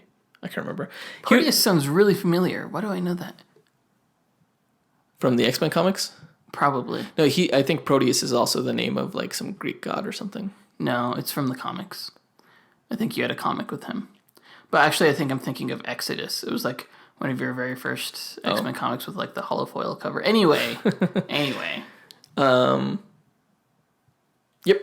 I think that takes us to the end. I think, and I've probably said this before, I think each X-Men film sets up the next one to be even better and then doesn't really quite live up to expectations. Like I thought at the end of First Class, we're going to see this like amazing, X-Men team up movie, and like characters true to how I thought they would be wearing blue and yellow costumes and stuff. And then we got Professor X walking. And then we got Days of Future Past. But in this next one, I am supremely hopeful that we're going to see a cast of. I like the team that they have. A cast of popular X-Men.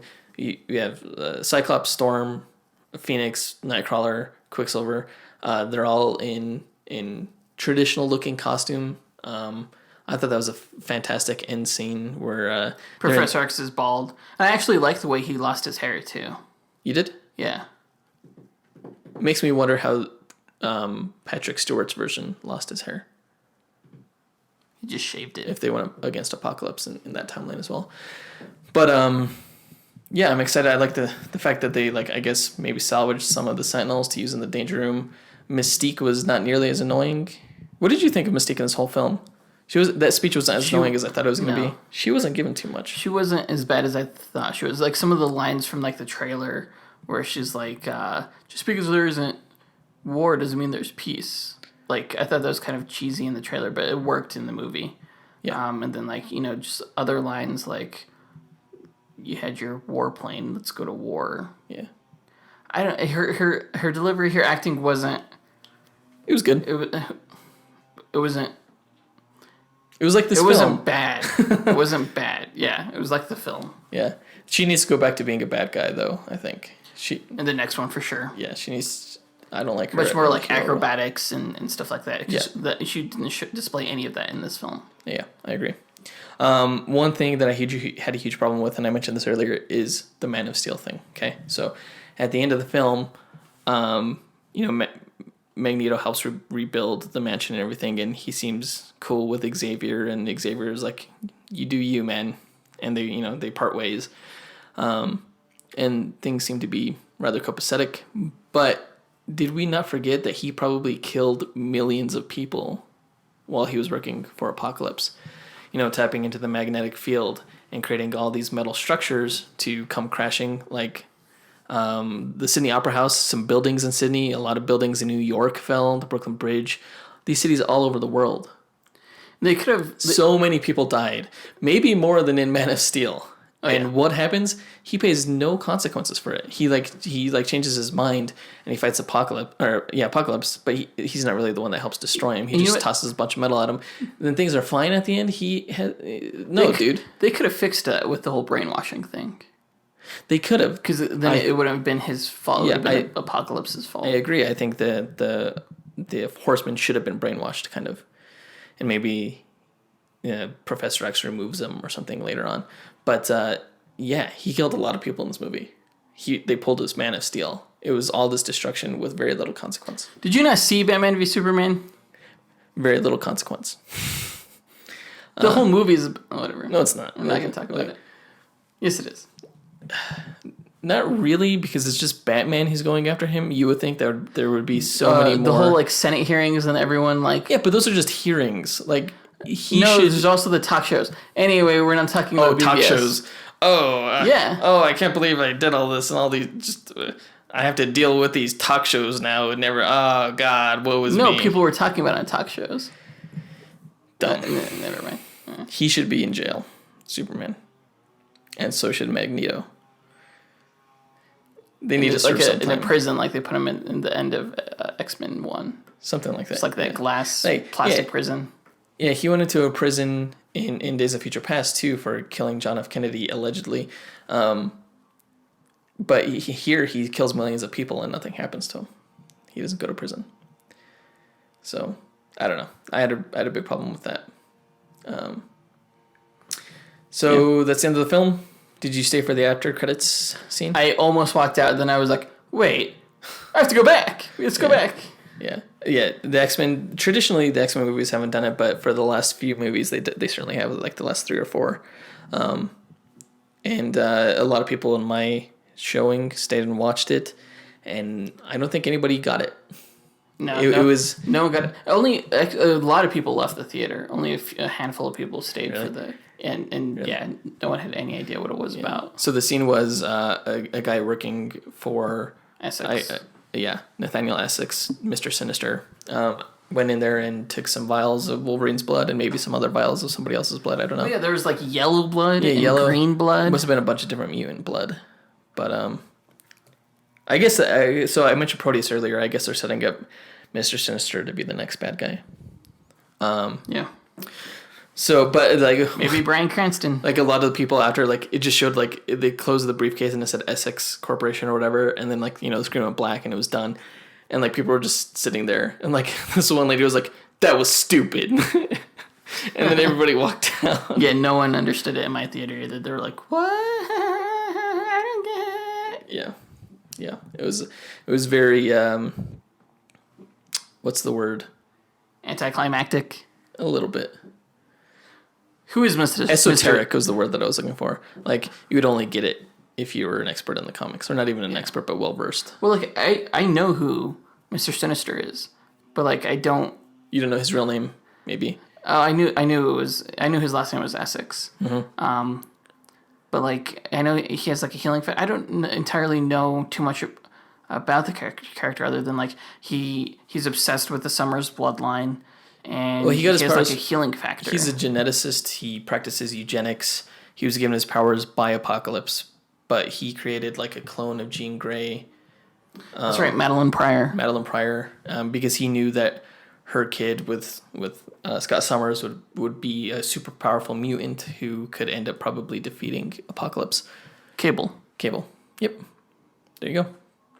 Anyway, and that's how you get him into Deadpool. There you go. Maybe. We'll see. Maybe the next villain will be Proteus, and this kind of after credits thing will tie into the next Deadpool movie when we see. Or maybe Cable. the next villain is Madeline Pryor in full Phoenix, whatever. She'd be too young, wouldn't she, to have a baby? Well, no. I mean, if they jump again 10 years, it's time in the 90s. So these late teens, early 20s actors will have to play characters. Is it in their really 30s? that hard to suspend your disbelief with the film we just saw? Where you have characters in their late 20s playing characters who are almost in their mid 40s. Yeah. I don't know. I mean, I don't want more of that. Even Moira. I think they need to be displaced out of the time. I think that's the only way to do it. Then you have to recast. With how really screwed up the timeline is, no, have them plucked from their native timelines into the present. Yeah. I think that's what you got to do. And they could do it. They could. They have the characters who can do that. Cable. Is that everything? Overall, what do you give the movie?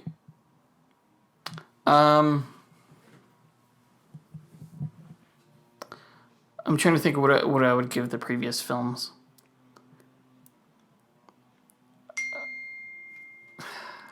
Sorry. At least once every podcast. Sorry.